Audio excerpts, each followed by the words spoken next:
Welcome. We have a big group tonight, so I want to thank you all for coming. I'm Christine Reynoso. I'm one of the counselors at West Ranch, and I'm here to give you an overview of an introduction to college admissions. Okay, this is intended for grades 9 through 11. It's probably going to focus a little bit more on 11th grade, but your 9th and 10th grade, it'll start to give you an idea of what's to come.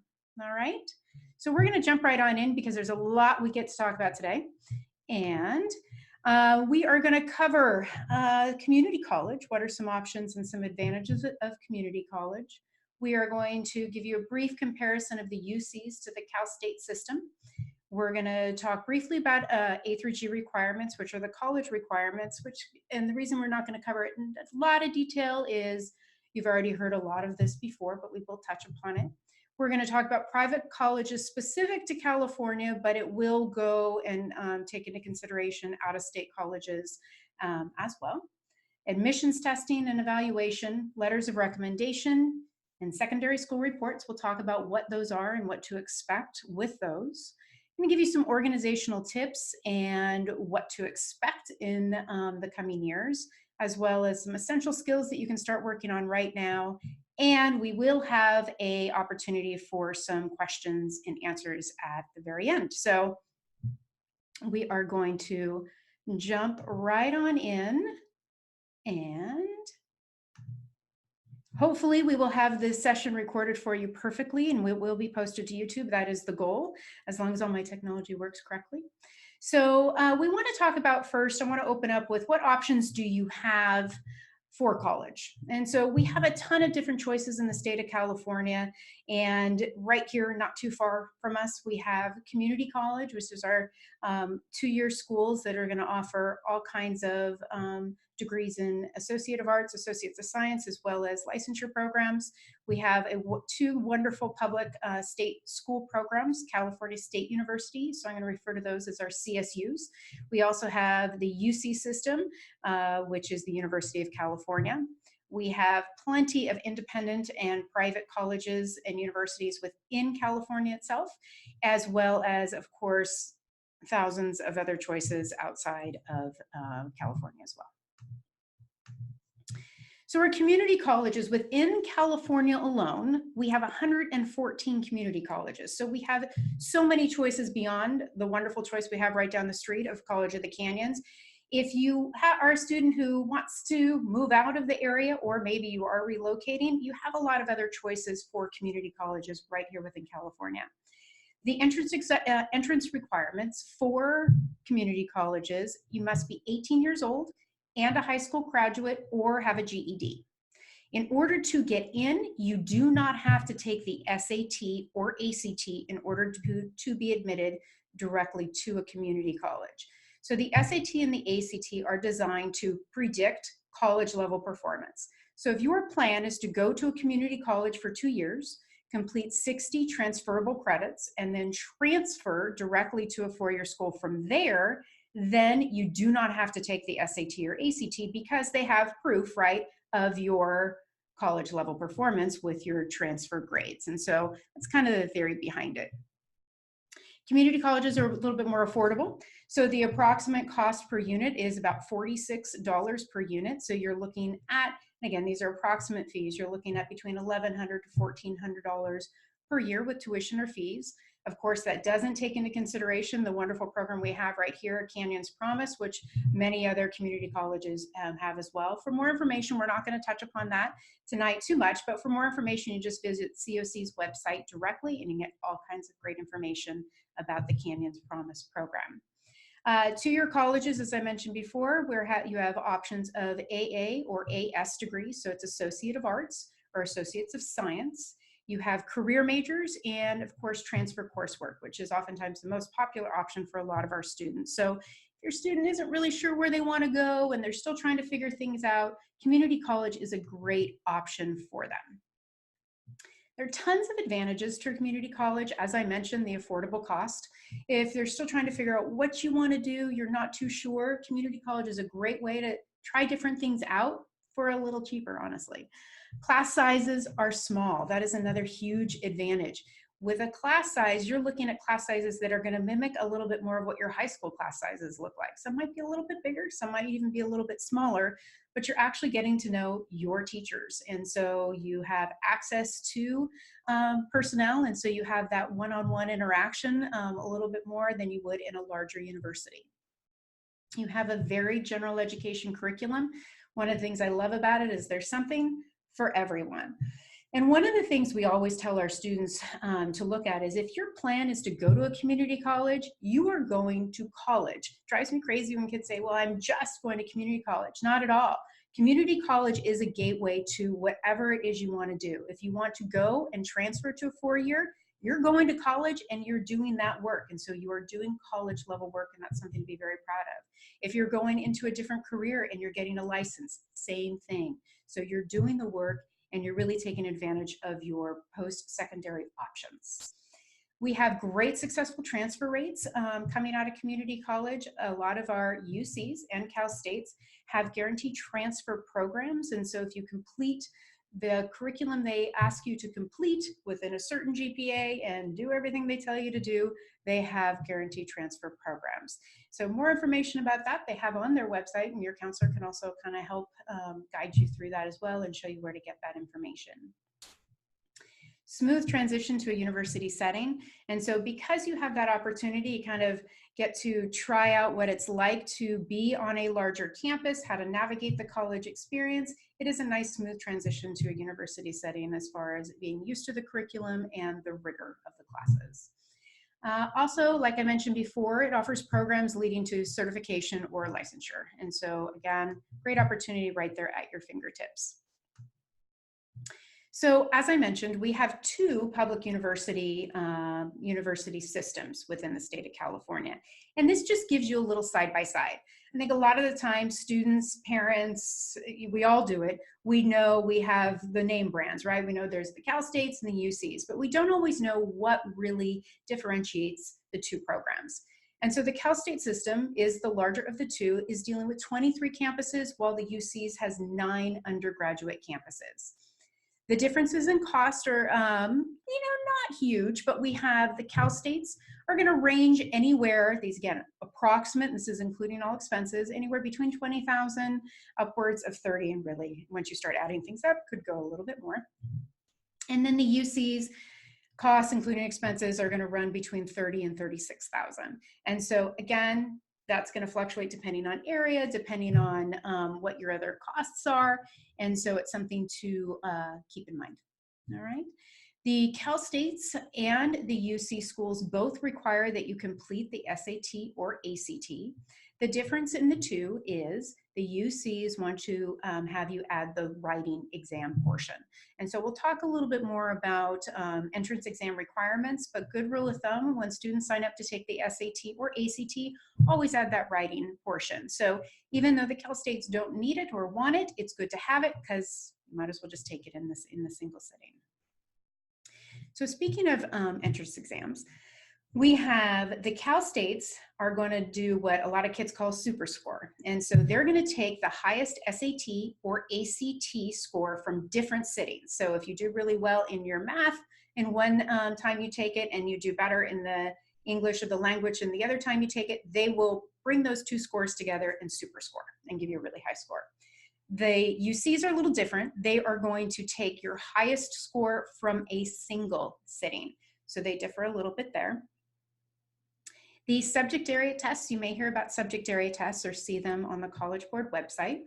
You are not required to take subject area tests for either one of the schools. However, the UCs, they are optional, and they are strongly recommended for some majors. So specifically engineering, you're going to see a strongly recommended subject test for them. So you want to make sure if there's specific majors you're interested in to take a look at that.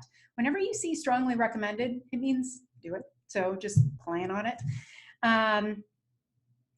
For the UCs, they do have a minimum GPA requirement with the A through G requirements. And so we'll talk about those A through G requirements. And if you do take the math subject area test, you would need to take math level 2. There is a math level 1, but really it's math level 2 that they're looking for. Excuse me. And as I mentioned before, they will take the highest score from a single sitting. So that's kind of a little side by side. So you can see the some of the differences between the two. And as far as the UCs go, we kind of flip-flop the sides on the screen, but the UCs are really good at preparing students to advance to graduate and professional education programs. There's a heavy emphasis on developing research skills. They participate in both, students participate in both faculty research projects as undergraduates. So there's a lot of opportunities there. Course content is going to be a little bit more theoretical and analytical. And there is also it's providing internships and work abroad programs to provide students really with practical job training that's going to ultimately enhance that academic training. Now, there is also minimal professional training majors. So that's something to kind of keep in mind when you're looking at the UCs and what school might be the best fit for you as a student. Now, the Cal States, they prepare the majority of students to enter the job market right after the completion of the bachelor's. So while the UCs are looking a lot of, progressing them through and looking at graduate work, they're really focusing on getting them straight out as their bachelor's degree. There's a little bit easier access to professors through the Cal States. You have more undergraduate majors with professional training. You have internships actually embedded within the curriculum. And an interesting little fun fact, the Cal State system actually prepares about 60% of teachers in the state of California. So if you are interested in going into education, the Cal State system is a great program to look at if you want to go into teaching. It also produces about 40% of the engineering graduate and more graduates in business, agriculture, communication, health education, public administration than all other California universities in colleges combined. So pretty interesting. So really we have a great program available to our students, really not far outside of our doors. All right, A through G requirements. As promised, we're going to touch upon them. Overall, for the Cal States and the UCs, they're very similar. There's just a little bit of deviation here and there. So the A through G, we have both requires 4 years of English, and both are going to require a minimum of 3 years of math. For the UCs, I would put in my head 4 years of math, okay? And for the more competitive Cal States, so those are also your Cal Poly schools, Cal Poly Pomona, Cal Poly San Luis Obispo, I would consider 4 years of math. All right, we both have 2 years of history or social science. Lab science, for both is 2 years. Ultimately, the UCs are going to strongly recommend those 3 years, and I would even venture to say 4. And the UCs really like to see the biology, the chemistry, and the physics.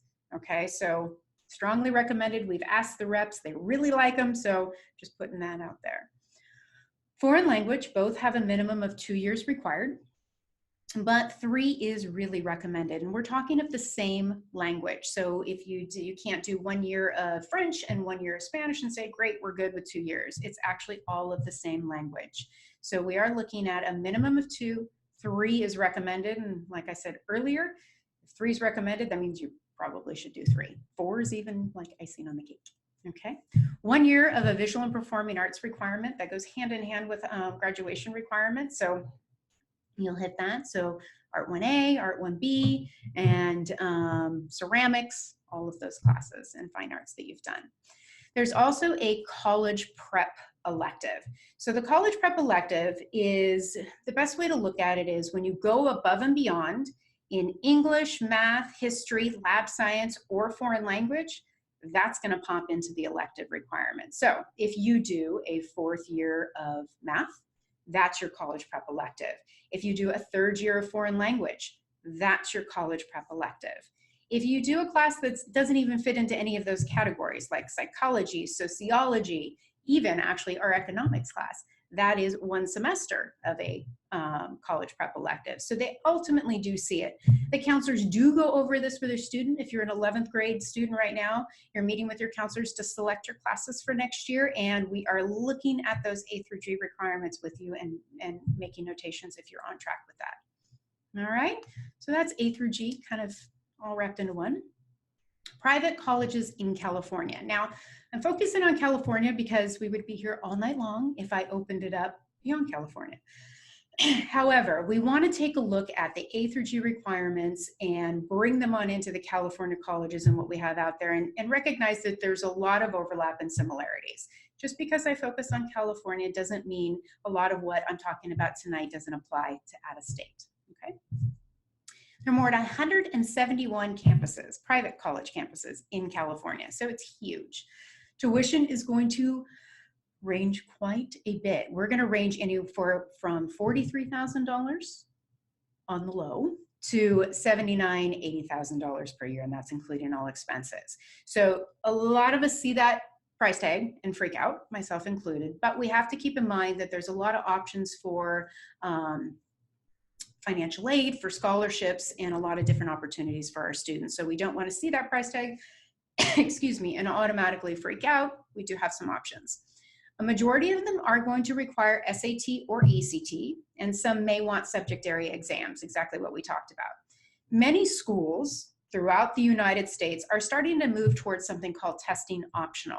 And so it's hard to say all require it, but the good rule of thumb is if your student is planning on applying directly to a four-year school, have the SAT or ACT, and then it's up to them and the school to see if they're going to require it and if they'll use it for college admissions. So we have a wide variety of requirements. So we look at those A through G requirements, so those Cal State and UC requirements. We kind of use them as, I'm gonna say the gold standard, but we use them to say, if you're hitting those, you are going to be hitting the requirements across the board for college admissions. So you want to keep in mind when you're looking at private college admissions, some are going to have religious affiliations. And so it's important to check out what they are, if that's an environment that you might want or might not want. And we encourage you to check out the individual schools' websites, as well as Naviance is a great resource for use to Supermatch. In fact, that's the spring assignment for our 11th graders. You'll go on in and use that Supermatch and go ahead and start to do that college search to break it down to see what type of school might fit best for you. Admissions testing. So I've kind of touched on this a little bit here and there, and it's really recommended, if you haven't already done it, to really take the SAT or ACT in the spring of your junior year. And that's for a lot of reasons. And a lot of it comes behind your math is a little bit higher, your math level of what you've been exposed to. You're either in Algebra 2 Trig probably or higher. And on top of that, you've had a little bit more English. So those scores have a tendency to be a little stronger. That's why we look at the spring. A lot of students will say, do I take the ACT or the SAT? What's better? Doesn't matter. Really, it just comes down to what you will score better on. So if you have the means and the opportunity to take both, I strongly recommend you do and see which one is better. There are some little differences here and there, which we'll talk about in the upcoming slides, but it is important that you find the test that works best for you. Taking the PSAT and MSQT is a great way to practice for the exam. Okay, good time to do this is 10th and 11th grade years. We do offer it at West Ranch, but we have limited seats for it. So how we do it is we open it up the opportunity for 11th graders first. Now 11th graders, when you take it in 11th grade, that is your chance to qualify for that what's called NMSQT that you see on your screen. That's National Merit Scholarship Qualifying Test. And so it could put you in that category. You don't qualify for that until 11th grade. And so that's why we open the test sales to 11th graders first. So keep an eye on West Ranch TV. And when you hear that the tests are available, jump right on in and purchase a test. And then what we do is we then open it up to 10th graders and then 9th graders. So it is very popular. It is not a required exam by any means, but it is a nice way to kind of get an idea of where you stand and a projection of how well you will perform on the SAT. And it gives you a breakdown, which I really like, of where your strengths are and your weaknesses are. So it really helps you focus in on test prep so that you're prepared for the SAT. All right.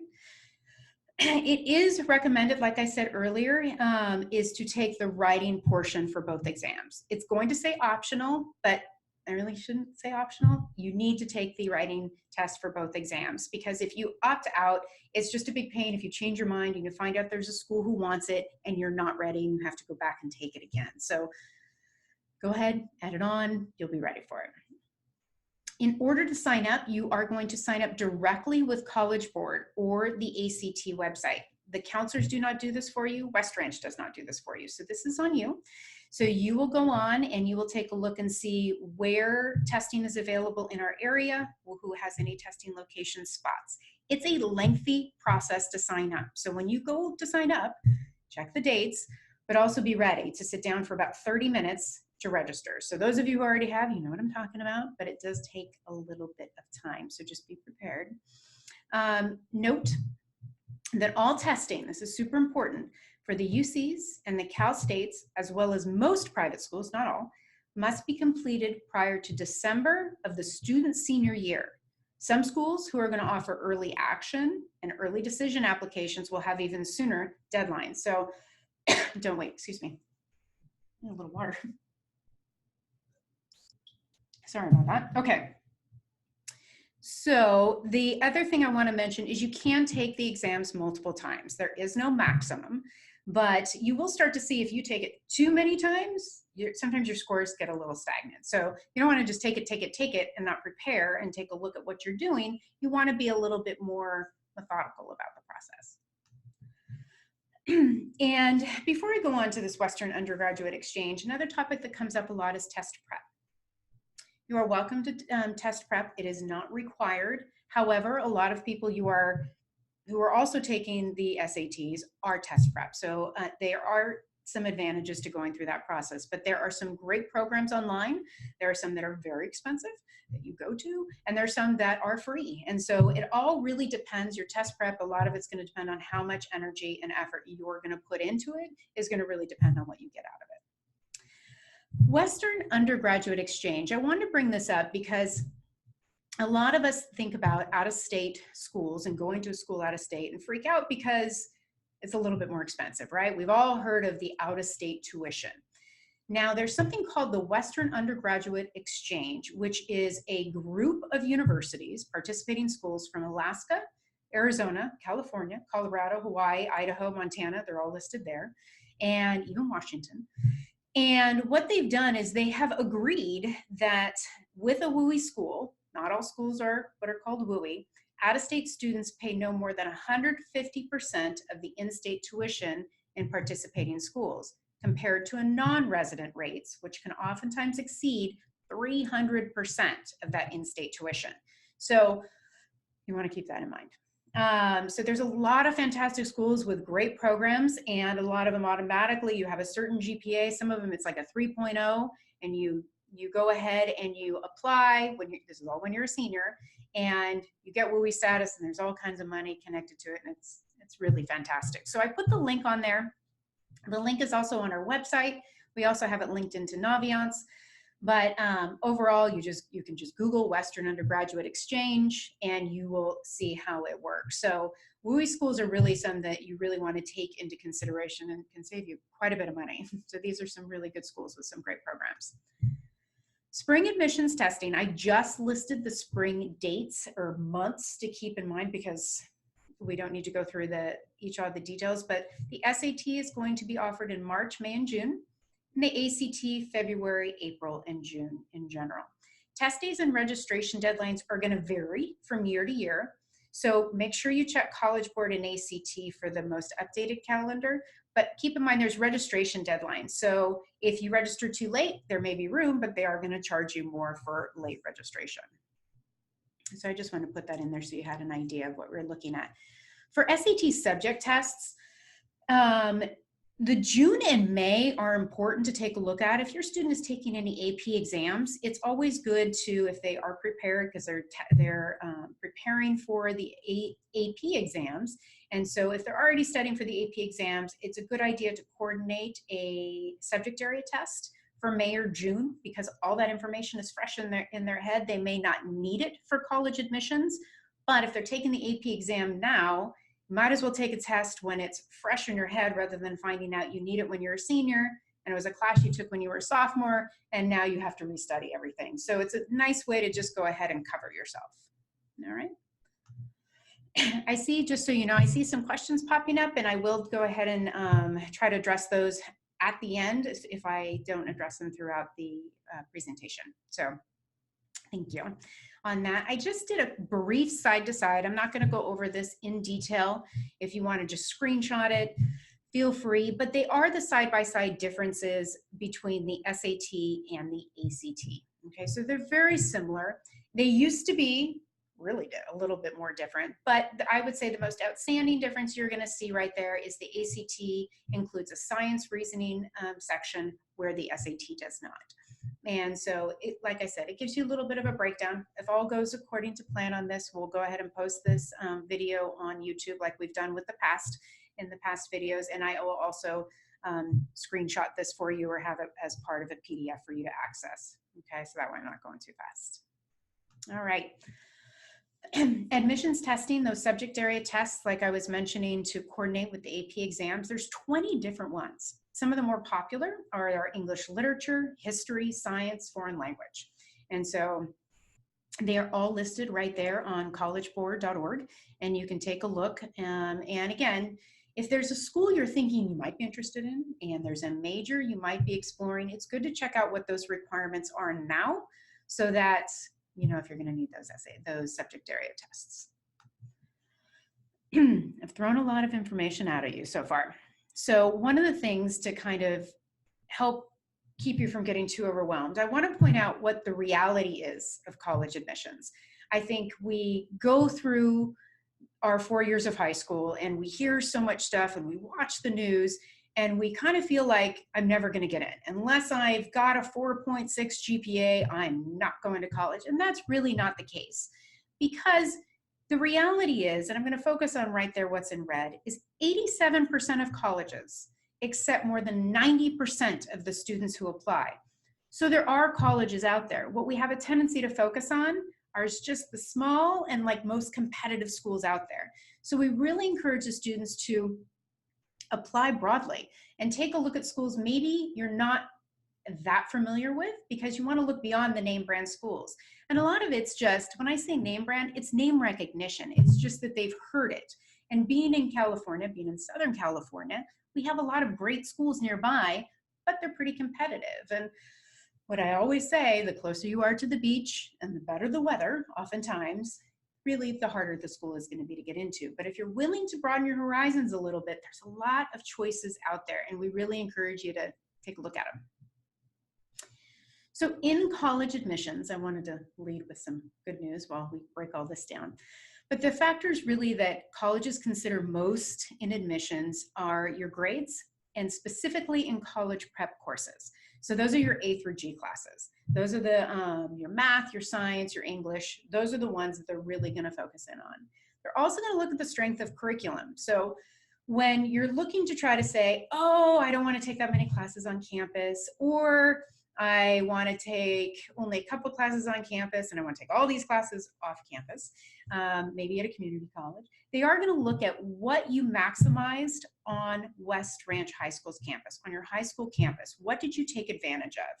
If you want to take classes outside of West Ranch, and if you want to take classes at a community college, totally fine. But really, it's most designed to say, how are you going to access and show academic curiosity? How do you want to grow? So if we offer it at West Ranch, how can you use the community college to enhance your transcript rather than take place of great classes we offer at our school? Okay. They're also going to take a look at standardized admission test scores. So those are the SAT and ACT. I would love to say they're not, unless you're lucky and you are finding a great school that is moving towards test optional, which can be fantastic. They are going to look at grades also, like I said, in all your courses. And so that also means where some schools may calculate a GPA with just 10th and 11th grade, a lot of schools are going to look at everything. They're going to look at overall trends and performance. So you want to keep that in mind. There will oftentimes be an essay or a writing sample, and that will play a big role. Not all schools have that, but many do. Some schools are going to look at class rank. It is not going to be the largest factor, but it can be a factor. And there's a lot of variables involved with class rank. So I don't want you to get hung up too much on that one, because class rank looks very different in different schools. So that's an important piece to keep in mind. If a school requires and asks for a letter of recommendation, they are going to look at those. Some schools, especially those that are a little bit smaller, do take into consideration demonstrated interest. Now, what this is, it's not the biggest factor, but what it is it shows that you have reached out to the school, you have shown that you understand the different programs the school offers, you have visited the campus and possibly even met with the college reps. So that is demonstrated interest. Now, that doesn't mean you need to go flying all over the country to go meet the college reps, but do take advantage of the fact that a lot of these reps come to West Ranch and visit schools, and you can introduce yourself, find out about the program, follow up with them on emails, show that you're interested in their programs. You can take advantage of other area opportunities to find out what information nights they have. So it doesn't have to cost you a ton by flying everywhere, but demonstrated interest does come into play every once in a while. Many schools will offer an optional interview, not all schools, as well as your extracurricular activities. They want to know what you're doing beyond study. They want to see that you know how to have a balanced life and give back to the community and all of that. So all of those different things go into college admissions for different schools, and different schools are going to weigh those things a little differently. All right. So how do I apply for college? The UCs, should probably just put it on your calendar now. The UCs and the Cal States, their application will be due November 30th. That is as standard as it gets, okay? All the UCs and the Cal States are gonna require the application to be completed online. Private and out of school deadlines are gonna vary, but a majority of them are gonna be due in the fall of the student's senior year or the early part of the calendar year. And those are schools with hard deadlines, okay? Now that's gonna range depending, there's something called early action and early decision. And for students who are considering early action and early decision, and we cover that more in the senior year workshops, but if you're considering early action, early decision, those applications are gonna be due really more in the October range. So, and some early November, but pretty much October. All applications as well are completed online. Super important, and honestly, I can't stress this enough. Please read all the instructions carefully, as there's oftentimes many components to an application, especially for private schools, and you want to make sure that you are accessing it, all right? And a lot of times kids will ask, do I need a letter of recommendation? The UCs and the Cal States do not require letters of recommendation for admission. Occasionally the UCs will ask, but not initially. Private schools, most private schools will ask for letters of recommendation. So letters of recommendation, there is a process with letters of recommendation. And with that letter of recommendation process, we ask that students pay very close attention to what is required. And so there we go. Thank you, Mrs. Vandenberg. She was just letting me know that we were able to come back on after the internet went down. So I apologize for that. So letters of rec are part of, like I was saying, the private school applications. They are also part of something called a secondary school report. And this is where it sometimes gets a little confusing. So private schools that utilize the common application, not UCs nor Cal States, are going to utilize something that's called a secondary school report and a counselor evaluation or letters of recommendation. All right, and so in order to do this, the counselors need to be able to manage all of this. And so we ask that the students during their senior year are going to need to complete a very specific form, and we introduce them to that during their senior year. But it's important to note that that form is going to be due. There's going to be two due dates. One is going to be in September and one's going to be in October. And so you'll hear more about that, but counselors write a lot of letters, and we also do a lot of secondary school reports. And in order for us to hit our deadlines properly and do all our other work, we need to be able to manage our time appropriately. And we want to make sure the students are on top of their own deadlines. And so just kind of keep in mind that that is coming, and know that you'll need to make sure you're organized with that during your senior year. We will ask that a brag sheet be completed, and so there's a portion for students to complete as well as parents, and that helps us to write better letters. And in order to ask us to fill out these letters of rec and to complete these secondary school reports, we ask that the student come up and actually talk to us. And so we can't just have you send us an email. We actually want you to have face-to-face contact with the form. And that's for a few reasons. One of the reasons is We want to make sure you did it right. And if there's any questions, we can ask you. But we are being asked to let the universities know that your student is ready to go off on their own. They are ready to go off into the world, be treated as adults, and be able to seek out help when necessary. And we want to be able to speak to that. And part of that is being able to walk through that door and have a face-to-face conversation and say, hey, do you mind representing me to the colleges? Would you mind taking your time to write me a letter of recommendation? And it's good practice for the future. Same thing with jobs. We wouldn't just send an email to someone and say, hey, could you write me a letter? So it's good practice. And we want to make sure that the students are getting that practice. And like I said, the details of that process will be presented the senior year. We will have a senior college workshop in the fall.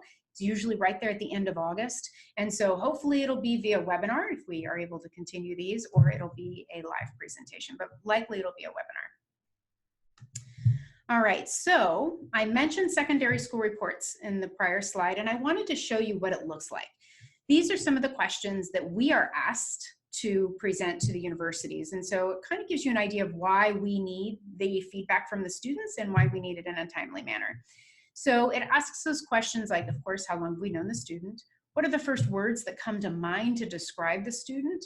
Would they ask us to rate in comparison the academic achievement, extracurricular accomplishments, overall personal qualities and character in general? And also our evaluation. So it does ask for the counselors to provide a brief evaluation of the student. And then of course, right at the bottom, you're gonna see if we recommend the student for admissions on no basis, if we don't know the student very well and we can't speak to that, with reservation, fairly strongly, or enthusiastically. Okay, timeline for college admissions. I strongly recommend this is really keeping handy a calendar and checklist so that you know what to expect. Record those key dates so that you're not surprised when they come up.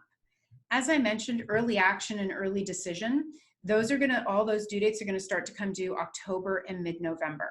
And you must make contact with your teachers and counselors by September 1st is pretty much the good timeline. We'll give you a very specific date. It's usually that first week in September, but do keep that in mind, that September 1st, if you are thinking of an early action or early decision application. Again, this is your senior year, not now, your senior year. UC and Cal State admissions, November 30th. Good rule of thumb, have all those applications done no later than Thanksgiving so that you can enjoy time in your Thanksgiving break. Private and out-of-school state schools are going to be regular decision. Those are going to range anywhere from December 1st to January 15th. FAFSA. Now, FAFSA is the free application for federal student aid. And so if you participated in the webinar we had earlier this year, the school year, that was done by our expert from College of the Canyons who went over all about what FAFSA was. You'll remember that you can turn it in as of October 1st, all right? If you missed that workshop, it is posted on our website and linked to our YouTube channel, so you can go ahead and access it. I know a lot of you have expressed interest in webinars regarding financial aid. That's the one you wanna watch. We actually already had it earlier this year, but don't worry, it's recorded, and you go ahead and access it anytime you want. Tom Bilbrook from COC did a great job. He is the director of the financial aid office there, so take advantage of that. Cal Grant. Now, Cal Grant will be submitted for you ultimately when you submit your FAFSA. That's actually kind of joined. There's something called the Cal Grant GPA verification. And so that's actually automatically done through the district and paired once you submit that FAFSA. More information about Cal Grant can be found also on the website as well as in the presentation done on YouTube. All right. Also set a timeline for requesting those letters of recommendation and secondary school reports. Again, super important. The more last minute they are, the harder it is for us to get it out and really to maximize that opportunity for us to tell the schools what a great student they're going to get, hopefully get. Step by step. Okay, so the first thing I recommend is to get organized. Create a planning timeline. We have those on the West Ranch website. There's also all over the internet. Really, a lot of it's very similar. It's just create a timeline so that you know what to do and how to get ready. And I recommend putting it in a central location in your house. It really will help avoid any arguments of who's working on what, have you met your deadlines, is put it centrally. So it doesn't have to be anybody nagging you, but you know what those deadlines are and what to expect and what's coming up. Refer to your timeline on a regular basis. Don't just put it up there and never look at it, but actually take a look at it on a regular basis. And select your classes for 12th grade very carefully. So you're all meeting with your counselors right now. We're in the middle of it right now.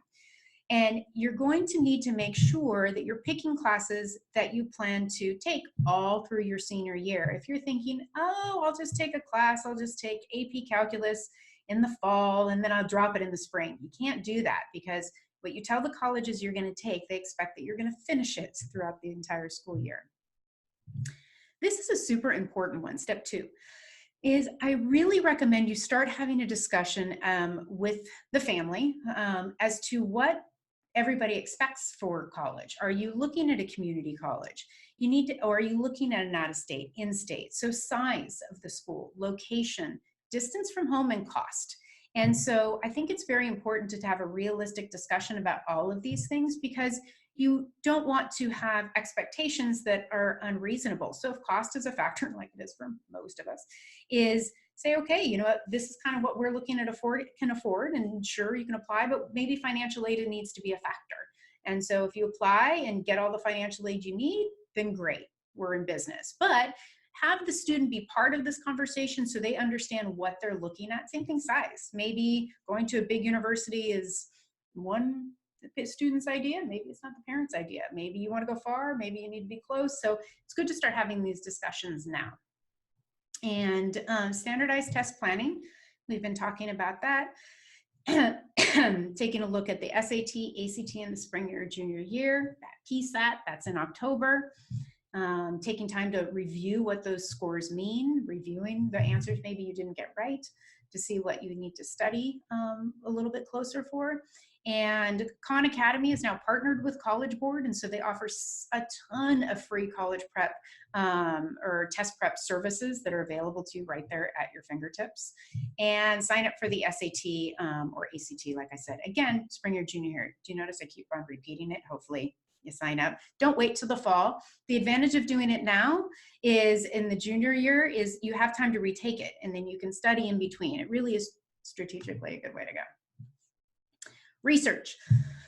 Please, please, please don't just go with what you've heard about a school. Take a campus tour, meet with an admissions rep or counselor, verify those admissions requirements. Make sure you know that what the requirements are, what the average GPAs are, see if you're meeting those requirements, determine how much these schools are actually going to cost, talk about financial aid opportunities.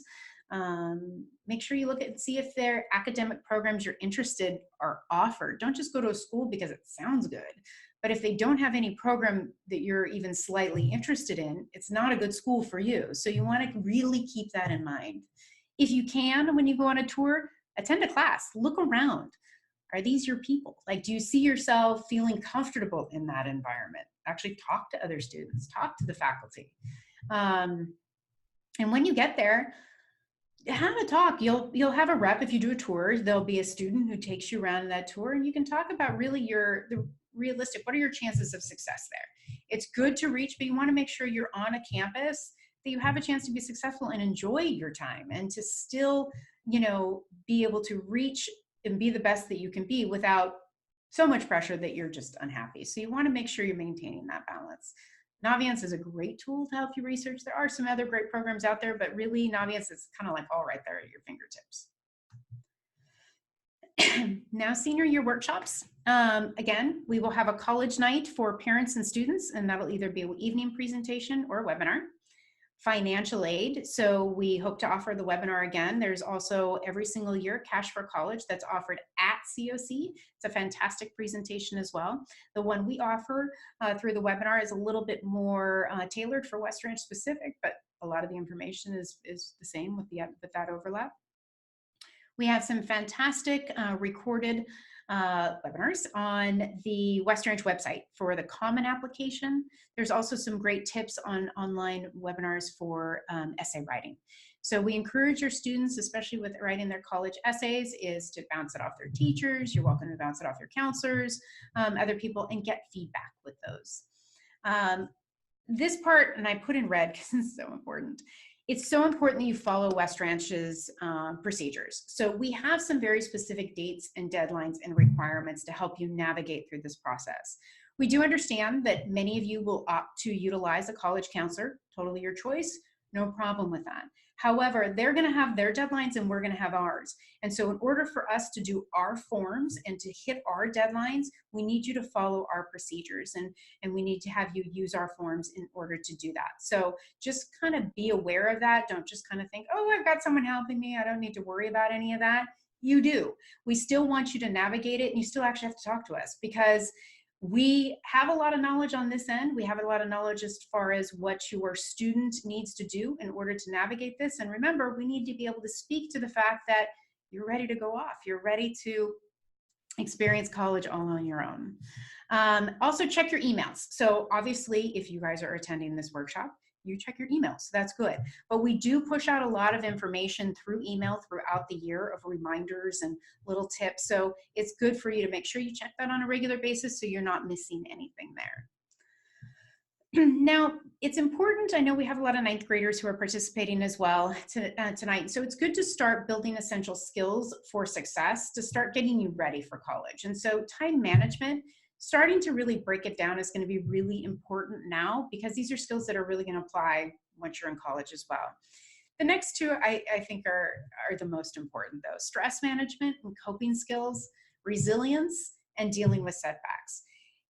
All throughout life, especially in college, you are going to be faced with a lot of ups and downs. And the more you can learn how to manage that in high school, the easier it's going to be in the long run. And even colleges are looking at this, believe it or not. They understand that students are under more stress than ever.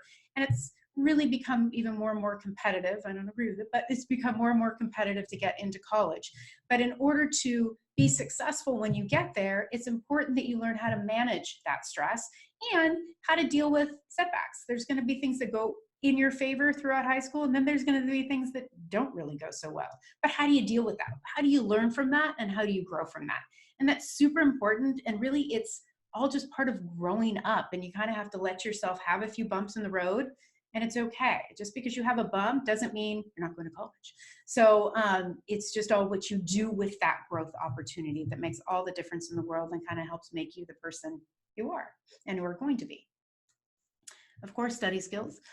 Those are super important. You are going to have to study in college, so that's going to be important. Money management, you're going to be on your own. You need to be able to manage that money. Don't just kind of expect money to keep coming at you. You need to be able to balance your bank account.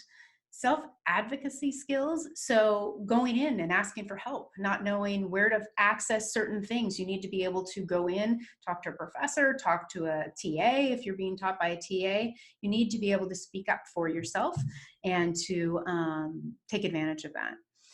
Taking care of yourself, okay? Well-developed self-care. Be kind to yourself. Actually understand that you need to have a balance. I understand you're on this, you're all working really hard to get to college, and that's good and we love it, but you also need to learn how to work hard and to balance it with life and to be kind to yourself, let yourself have a few mistakes here and there, and spend time with friends, spend time with family, sleep. You guys aren't all meant to be sleep deprived, I promise. We want you to sleep. And really, of course, displaying honesty, integrity, and perseverance. So we really want to make sure that you are being with academic integrity being such a big thing. We want really to make sure that you aren't selling yourself short or cheating yourself out of any opportunities. All right, so big thank you. So this is the opportunity. I'm going to go through some of the questions that have popped up. And so I want to thank you all as I kind of just go through here. Can you get a copy of the slides? Somebody asked yes. So I will do a PDF of the slides as well as hopefully the recording, and all of that should be uploaded by Monday. I'm going to try to do it tonight, but it'll likely get done in and up by Monday. So we'll be able to do that. Another question was the college prep electives. Somebody asked what they are. So we had mentioned that with any time you go above and beyond in any of the A through G, so the English, math, science, foreign language, those extra years pop into the elective category. There's also classes like psychology, sociology, those pop into electives. If you want a specific list of that college prep elective, you can go ahead and take a look at the UC approved course list for West Ranch, and that's actually right on the UC's website. You can just Google UC approved course list and put in West Ranch, and it'll give you a listing of all of our college prep electives. And let's see, there was a question about PSAT. So PSAT is only offered through West Ranch in October. And so you would be able to sign up for the PSAT in the fall. So usually right around September is when they start advertising for the PSAT signups, if you're interested in that. Another question was, good question, do colleges know if you apply to several schools? They don't have a list of other schools you apply to. Actually, they're not allowed to ask, but they do make the assumption that you are applying to several schools. They will recommend that you don't put all your eggs in one basket because they know that they can't offer everybody admission. So it wouldn't work against them, but they technically can't ask. And if they do, you don't need to answer that, and they shouldn't ask.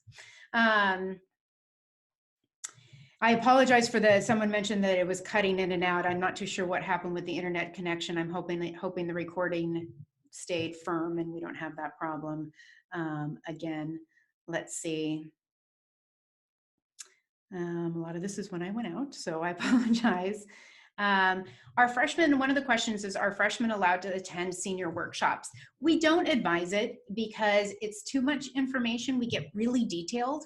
And so it's really, this type of workshop is best for freshmen to attend. It's a little bit more broad. And a lot of when the senior workshop is, we really kind of focus in on the major stuff for that. And there's so much information, that'd be a really long night for you. One of the other questions is there a centralized website for scholarship information? We do have Naviance available. We do have a scholarship list on Naviance, and that's where we post a lot of applications for scholarships that are common for students in our valley, as well as any applications that really our students commonly apply for. Now, there are other programs called CapEx, search programs. There's fastwed.com. There's a lot of different ones. They will oftentimes produce quite a bit of extra emails. So if you just set up a separate email account just for scholarship stuff, it'll let you go ahead and fine tune what different things about your student. What's your ethnic background? What's the average GPA? What religion are they? And they'll start sending you different applications. One thing to keep in mind, scholarships are fantastic, and it's a great way to generate money, but they are a lot of work. And so you want to try to spread them out because the students still have to balance their academics and keep those grades high, as well as if they're applying for scholarships. So there are quite a bit of work, and oftentimes they will go ahead and benefit for the first year. Some of them, if you're lucky, are renewable, which is awesome, but a lot of them will just focus on that first year. So that's one of the things to take a look at, to say, okay, time and balancing the time and the energy to take that into consideration. Another question is, can students take, it looks like, subject tests as a 10th grader, or do they have to wait until they take the SAT? No, they can absolutely take it as a 10th grader. So if they are in an AP class now, if it's a 9th grader in an AP class now and they would like to take the subject tests, they absolutely can. You just go ahead and sign up on College Board. So the test you'll look at, you'll see the subject area tests, and then the SAT, the regular one, the one I'm referring to, is called the SAT reasoning test. And so that's how they're differentiated on the website. And let's see. Another question is there any other opportunity to take the NMSQT? So that's the PSAT, beside when my student took the PSAT, not that I'm aware of. So the PSAT is combined with the NMSQT. And so that is that particular exam. And another question, actually, it was regarding College of the Canyons in taking classes, is if students can take, if students need to be a sophomore after sophomore year in order to take classes at COC, that is correct. So a student cannot enroll and take classes at College of the Canyons until they have completed 10th grade of their high school. Let's see. I'm going to take a couple more. Let's see. And someone asked again if the slides will be PDF. Yes, they will be on the counseling site. I'll get those up as soon as we can. Extracurricular activities, are they, it looks like, are they weighted more than others? No, I mean, everyone's going to be different. They can't weight one more than another. They do like students be involved in on-campus activities, but every student's different. We can't fill a whole school full of football players or, baseball players. So they want a little bit of everything. They actually build their freshman class, and so they want some diversity there. And I'm going to take just a couple more. And it looks like the last two I'm going to take is one, how important are AP classes? And AP classes are important in that it all depends on balance. So they really want to take a look at what a student can handle. Can they maximize the curriculum available to them on the campus while still maintaining a good GPA? And so having that balance. So AP classes are going to play a little bit more of a role to show what areas they focused on. So if a student didn't take an AP class as a freshman, when they're 14 years old, 15 years old, that is not going to largely impact a college admissions decision when they are taking a look at the growth of a student throughout their 10th and 11th and even their senior year classes. So it's, what are they adding, what are they growing, and how are they using their time? So if it's a question about a specific AP class, that's actually a good question to run by with your student, because each application is getting a specific review, and so they're going to take a look at it, the admissions officers, in regards to that student. And then one of the things we talked about was the weighted versus unweighted GPA, or someone is asking, I'm sorry, a weighted versus unweighted GPA and how it's considered by admissions officers, and it's different. And so they are going to take a look at a little bit of everything. So some schools are going to take a look at the unweighted GPA and focus more on that, because there's, a lot of little GPA management here and there. And some are going to take a look at the weighted GPA, and some will look at a combination. And so really they try to break it down as much as they can to really get the best sense of the student and their level of performance, and if they feel that they will be successful on their campus. And I think we are good. I know I said I was only taking one more. And again, it looks like subject tests for SATs. Once again, they're recommended for the UC system for some of the majors. They are not required. So you want to take a look at specific majors in order to do that. So thank you all very much. Hopefully I got to all your questions. If I missed any of your questions, please remember, we have some great counselors, so send your student on in, and to ask the questions is a great opportunity for your student to get to know their counselors, because we want to get to know them so that we can write great letters later on. And it's good for us to start to have those conversations with them. I hope you all have a wonderful night. Thank you very much. Bye.